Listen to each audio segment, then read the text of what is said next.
Okay, so get this.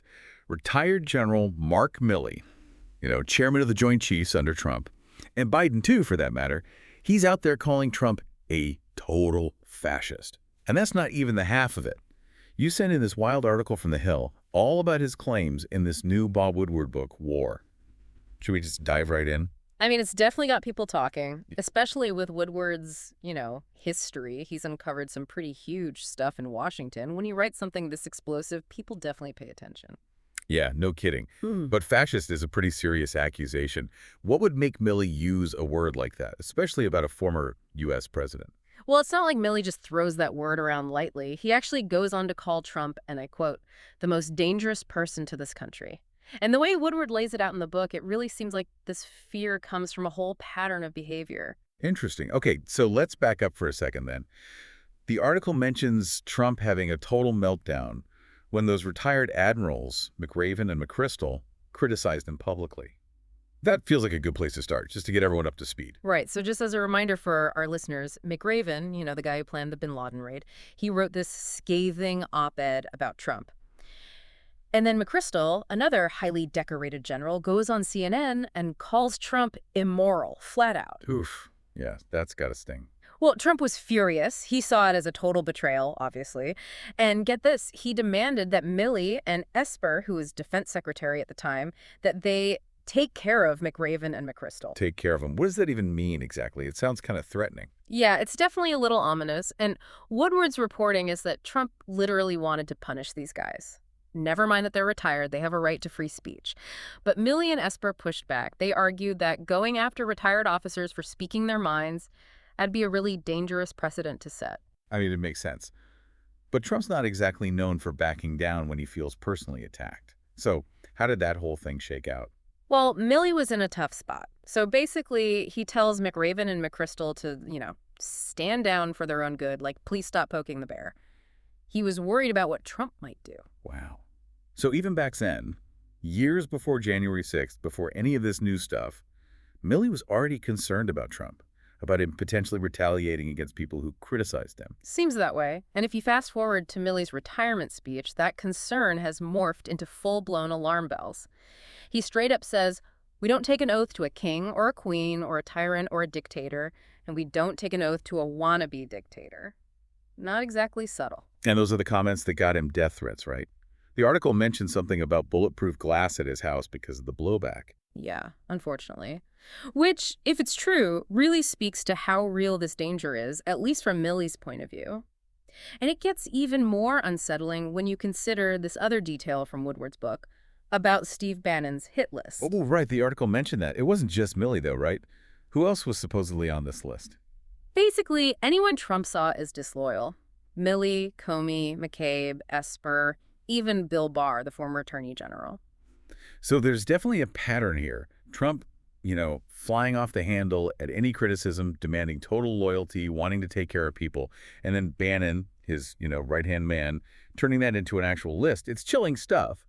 But is it just talk? Or is this something more serious? That's the million-dollar question. I mean, on the one hand, Bannon's known for, let's say, strong rhetoric. He was literally convicted of contempt of Congress for refusing to cooperate with the January 6th investigation. True, true. But on the other hand, Milley seems genuinely worried about being court-martialed if Trump's reelected. And that's where it gets really murky. Because, legally speaking, can a former president even court-martial someone? That's what I was wondering. It doesn't seem like that should even be possible. It's complicated. A sitting president, they've got a ton of power over the military. They could even theoretically recall retired officers to active duty. But court-martialing a retired officer for something they said after they left service, that would be uncharted territory, legally speaking. Unprecedented, even. Exactly. But the fact that Milley even sees this as a possibility, it really makes you think about the level of fear and distrust here. And it raises some really big questions about civilian-military relations in this country. It really does. I mean, think about it. If retired military leaders are afraid to speak their minds, worried about, what a future president might do, that sets a really scary precedent for everyone. Right. Like, where does it end? First, it's the military. Then is it other government officials, scientists? What about just regular people? Will everyone be too afraid to criticize a future President Trump? It's a disturbing thought, and I think it's something we really need to be talking about. But actually, you know what? Let's shift gears a bit here. Remember earlier when we were talking about Milley using the word fascist? He don't just throw that word around. So we need to break down what that even means, like Yeah. historically, politically. Right. It's easy to use these labels, but do we really know what they mean? Okay. So, fascism then. What's the definition? What are we talking about here? So at its core, fascism is like this far-right, authoritarian, ultranationalist ideology. It basically hates democracy, glorifies violence and the military, and it usually involves this cult of personality around a single, all-powerful leader. Okay, yeah, I can see how some people might draw parallels to, Trump and some of the things he's said and done. Right. And it's not just about individual policies or whatever. It's more about this whole pattern of behavior, a worldview that lines up with those, fascist tendencies. Yeah. Now, whether or not you think Trump is a full-blown fascist, that's debatable. Historians will be arguing about that one for years. But the fact that Milley, someone with his experience, uses that word even privately, I think it should give everyone pause. Definitely. It's not a comparison to make lightly. And it kind of makes those actions, like wanting to punish McRaven and McChrystal, the hit list, it makes it all seem even more creepy. For sure. It just adds to this picture Milley's painting about a potential threat to democracy. Right, right. And if those are the stakes, then those other things that come out of Woodward's book about Trump and Putin being buddies, that's not a good look. Yeah. You said they talked on the phone after he left office Yeah. and that Trump sent COVID tests to Russia. Like, what's going on there? So if you believe Woodward, Trump and Putin talked on the phone a bunch of times after the 2020 election. And these weren't official calls, with aides and staff around, just the two of them. Private conversations with a foreign leader, Well, our biggest rival, basically. yeah. Yeah, that's not going to go over well with a lot of people. Yeah, especially because of when it happened. We're talking about the transition period, when the U.S. government's supposed to be making sure the transfer of power goes smoothly.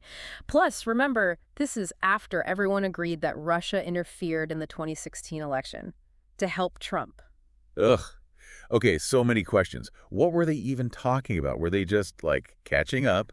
Or was it something shadier? And the COVID tests, really? Sending medical supplies to Putin while people here were struggling to get tested? Yeah, it's pretty wild. And it just goes back to this pattern we keep seeing with Trump, right? He doesn't care about the norms, the rules. He'll prioritize his personal relationships over what's good for the country. And maybe even put the country in danger. It's not hard to imagine how this whole thing would freak people out, especially with Milley talking about, authoritarianism and revenge.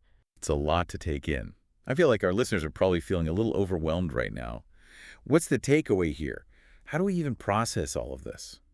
Overwhelmed is an understatement, right? It's like we're living in some kind of political thriller, but with, real-world consequences. Yeah, and it's easy to just feel totally powerless, but that's kind of why we do this whole deep dive thing, right? To understand what's happening so we're not just along for the ride. Totally. Because when you know the history, when you understand, what's at stake, that's how you make good decisions. It'll be interesting to see how it plays out, with the election coming up and everything, and just in general, how it changes the way we think about, American democracy. Yeah, fascinating is one word for it. Terrifying might be another. So, okay, let's be real.